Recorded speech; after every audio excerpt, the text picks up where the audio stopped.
All right. Hey guys, Austin here showing off a new update for the RAM to Revit tool. I've started on the splash screen to kind of show the major updates, but there's been a major overhaul to um, the mapping window that allows for easier shear transfer reactions, beam size comparison. So let's zoom in here. You can see here, let's turn off moments, cambers, and studs. And for now, you can see, let's go ahead and map in our 308 kip shear reaction, 47 kip shear reaction, and all that good stuff. So if I hit go on this, you can see I've now updated these reactions. We'll go side by side here, but this is one of the major updates to the new RAM to Revit tool is you can drive parameters in pretty dynamically. If you click on your mapping plane and hold down Control, you can select multiple elements. So let's drive in our shear reactions to these three elements. You can also see over here it gets updated. Right now you can see 0 kips for shear. Let's hit update here. It's all good. So you can see 227, 140, 22, 22. And this is all matching what our 22, 22, 227, 140, 140, 227. And again, the program is smart enough to know which way you've drawn the beams in Revit versus where you've drawn them in RAM. You can allow for mismatches for direction. Same thing for studs, cambers, and moments. At this point, beam sizes are not handled, but in the future updates that'll be handled. And then you can kind of flick on and off what you want. Right now, if nothing is selected, it just goes through and compares beam sizes. So you can see these beam sizes are all matching. Let's find a beam size that doesn't match. Updated over here. So if you window this over, you can see in RAM it's a W8 by 10, in Revit W10 by 12. If you click on beam size, it prompts you to handle that in Revit. Uh, Similarly for studs, if you wanted to drive some studs into there, click on studs. Now that tag shows 6 studs.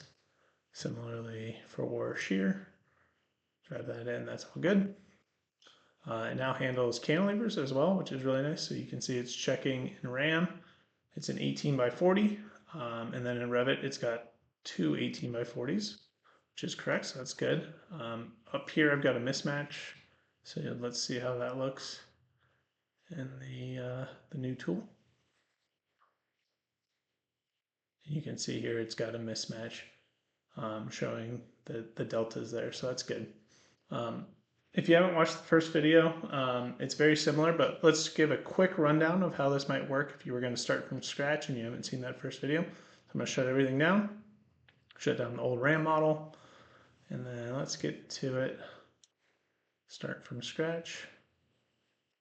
So this app is available for download on the App Store, Autodesk App Store.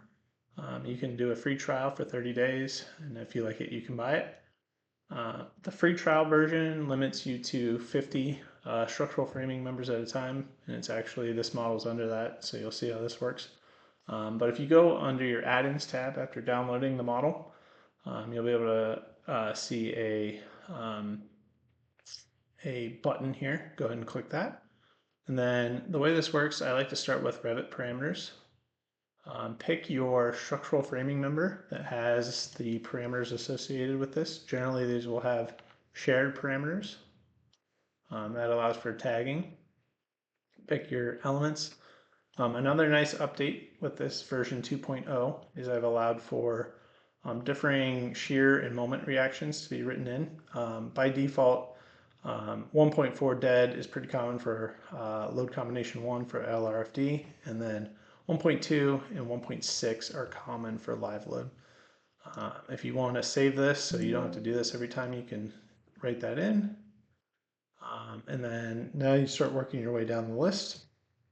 The program is nice too in that it can handle a RAM model having different local coordinates than the Revit model. So say it's moved over and rotated, it can handle that as well with these X, Y, and rotation parameters. the first video that I have, and I'll provide a link to this in the YouTube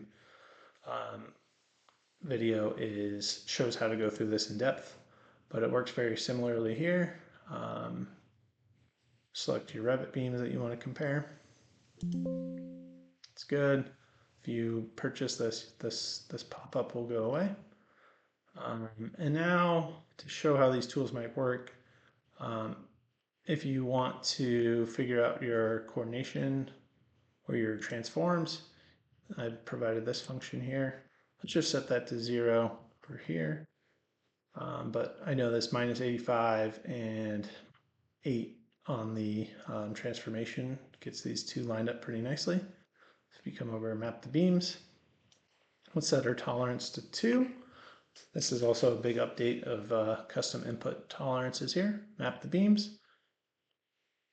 You can see now we're overlaid, and like I said, you can hold down control, write in lots of data at once.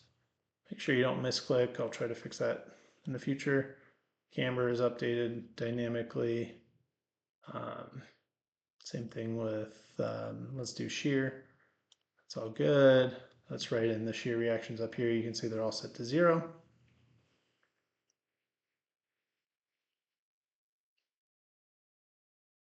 Click, click, click. Let's do shear. So you can see the values are being populated now. And then let's do our camber. If there is any, you can see camber pops in. And then let's also do our studs. So really quick ways to update your Revit model dynamically, quickly, and efficiently.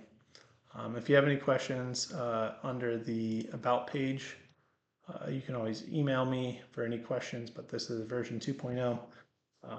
RAM to Revit now supports versions 24 through 26 of Revit, and then it also supports all versions of RAM. So if you have any questions, please reach out. The tool is working well.